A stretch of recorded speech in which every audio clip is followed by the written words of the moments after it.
Thanks, Sarah. As Sarah said, I oversee the Office of Human Services Policy at ASPE that is sponsoring this project and the reason we're here today. So I do want to welcome everybody and thank you for braving the June drizzle and the DC traffic to get here. As Sarah said, we have important goals for the next 2 days, mainly to explore the most relevant issues out there for how we expand the use of evidence-based practices in the real world, and how we apply these to working with vulnerable children and youth, and identify ways that the federal agencies serving children and youth can support evidence-based practice and evidence-informed interventions. We've been very excited about this event, and especially about the enthusiastic response from across HHS and several departments in the federal government that serve children and youth that are well represented here. We're also impressed by the commitment shown here by our partners in state universities, nonprofit organizations, research institutions, and foundations. Among the people registered for this event are over 50 federal staff and more than 30 partners in the state, local, private, and philanthropic sectors. There are federal staff from 5 different federal agencies and 7 different HHS agencies. This indicates to us that we're focusing on issues that resonate across program areas. A good range of presenters and outside experts will be lending their insights to the work. And a lot of this work will be occurring in small groups, and most of the learning that will occur in the next day and a half are learning you'll do from each other. A little bit about ASPE and the genesis of our work in this area. At ASPE, we have regular opportunities. One of the things that we do is we work across HHS and we work across federal agencies. And when we talk to the rich array of staff and different agencies, we hear about some of the same concerns about evaluation evidence and how to use it and how to have it inform federal work. And many of the challenges that we hear are common and sort of extend across the federal government. These include differences among agencies in thinking about what it actually means for a program to be considered evidence-based. There are common concerns at the federal level about replication and scale-up. And the struggles that there are out there for programs to adopt evidence-based models. Concerns about how to be as evidence-based as possible when you're applying a model to a population or to a community context where that model hasn't been applied before. Struggles that grantees have about implementing evidence practices described in their grant application when the actual program model is maybe new to them, but it's what the funding opportunity allows for. Tales of the trial and error process that's involved in helping support grantees once they've won an application adequately through the critical process of implementation. And then just shared concerns about how messy this process is, both to do and to understand through the research and evaluation that follows implementation. Because grantees rarely are implementing a single evidence-based model in stable environments. Staff and agencies across government have been facing these similar issues and having similar conversations. ASPE started this work several years ago, conceived of as the title says, investing in what works agenda, through which we could try and move these discussions forward. I want to especially recognize the spearheading role that Martha Morehouse has played in developing this agenda. Martha is currently working on assignment at the Corporation for National and Community Service, where she's actually helping that office apply this thinking in their work. And she's with us here today and tomorrow, both in her new role at CNCS as Senior Advisor to the Social Innovation Fund, which is working, as I said, working on these issues, and from her continuing work over many years in ASPE to bring not only attention but serious consideration to these issues, to our programs and evaluation activities. Martha's probably not a stranger to you. I'm probably a newer face to you than Martha is. But Martha, do you just want to stand up so everybody can see you and recognize you for your role? We truly wouldn't be here today if it wasn't for Martha. So I also want to acknowledge our former Assistant Secretary, Sherry Gleed, who in partnership with Martha provided enthusiastic support for this work and encouraged expansion in recent years. This builds on work that preceded my arrival at ASPE, and so I want to recognize that. Over the last year, ASPE has sponsored several meetings, as Sarah indicated, to develop, and there's already materials from phase 1 of this effort on the ASPE website. In July of last year, HHS held an all-day evaluation day to allow evaluators from across the different agencies within HHS to come together and discuss common issues, such as the exciting topics of evaluation methodology, establishing an evidence base, the analysis of costs and benefits in evaluation, best practices for addressing HHS and OMB clearance processes, and integrating evaluation finding into budget, policy, and decision making.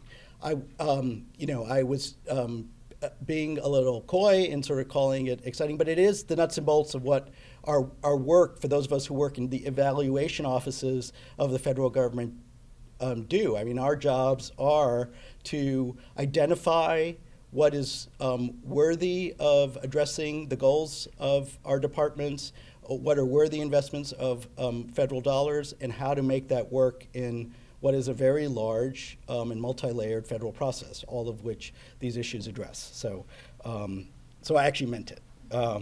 So plans are underway to continue this work, and we have heard from other departments that are interested in planning similar events. So if you need a guidebook for establishing Evaluation Day at your department, we are the people to get in touch with. So ASPE's just another example of how ASPE has been engaged in this work on the ground on particular issues. So ASPE's been working with ACF, the Administration on Children and Families, and other partners to develop an ongoing systematic review of research evidence on teen pregnancy prevention programs. Some of our partners from Office of Adolescent Health and ACF are here in the room. Several agencies, including ACF, HRSA, Health Resources and Services Administration, and CDC, joined forces to conduct a similar review of effective home visitation models. This is known as, by the cool acronym HOMV, Home Visiting Evidence of Effectiveness. And I see that the National Project Director for that initiative is here in the room too. And AHRQ, the Agency for Healthcare Research and Quality. See, I've been in the federal government for a year and a half, and I'm starting to learn the alphabet all anew. Did a review of models for treating trauma in children who have been maltreated. Other topics are ripe for similar reviews, and in the coming years, we expect topics on which such systematic reviews of research evidence to expand. We're, just now talking about, well, what are the key next 1, 3, 5 areas of our work in human services policy that could be ripe for this work. Our colleagues on the health side have also been engaged in this work for years and are lining up more and more issues in this area. What you have before you in the binders is a very fine agenda and materials for engaging in this work. As I understand it, this afternoon starts with the topic we've called Understanding the Complex Context of Implementing and Sustaining Evidence-Based Practices in the Real World. There's a lot of emphasis on the real world here. By this we mean that few efforts funded by our program are ever implemented in a vacuum, right? We don't typically fund a single evidence-based program to be implemented in a community that has nothing else related going on, that's going to affect the effectiveness of that model in that neighborhood. These are complex communities. I've been involved in research efforts where the initiative that I'm implementing is also being simultaneously, clients are being offered another initiative in the same neighborhood that often has the same objective, and it's hard to sort of decipher what's evidence from our program versus a broader community investment that's occurring elsewhere, or on the flip side, challenges that may be shaping the outcomes. So I've spoken a bit about ASPE's activities, but I want to recognize that many agencies are active in this area and have terrific work going on. CDC recently released a web-based tool focused on how communities can go about selecting evidence-based programs that match their goals and circumstances. The Office of Adolescent Health and ACF have been working with grantees, as I mentioned, that are doing teen pregnancy prevention, and there's work on our websites on that. OMB has been working with a number of agencies around pay-for-success models and the potential applicability of social impact bonds. The Corporation for National Community Services Social Innovation Fund is expanding community-based solutions that have evidence of results on priority topics, including youth development. And the Department of Education and Justice are doing related work on children and youth. ASPE comes at this issue from a federal perspective, as do many of the staff here today, but we need also to consider the state, local, and programmatic perspectives in this endeavor. This is really hard work for everyone involved. And you have to get the incentives and requirements right at the federal level, but you also need to build in the supports that allow local programs to work in their communities to make this actually useful in the real world. And really, the federal government doesn't operate in the real world. It tries to acknowledge the real world, but we're usually we're usually a few layers away, right? What we really want to know for evidence-based practice is what happens at the people level, at the frontline level, what people used to call the interaction between the service delivery professional, street-level bureaucrat, whether that's a cop or a teacher or a caseworker, and the person receiving it. So we can talk about research a lot, but it only means something if it happens, if it can happen locally, and there are significant challenges to that. We've already discussed that in many fields, evidence-based research on effectiveness is scarce. Work on implementation issues is uneven and not always complementary to work on evaluation of program effectiveness.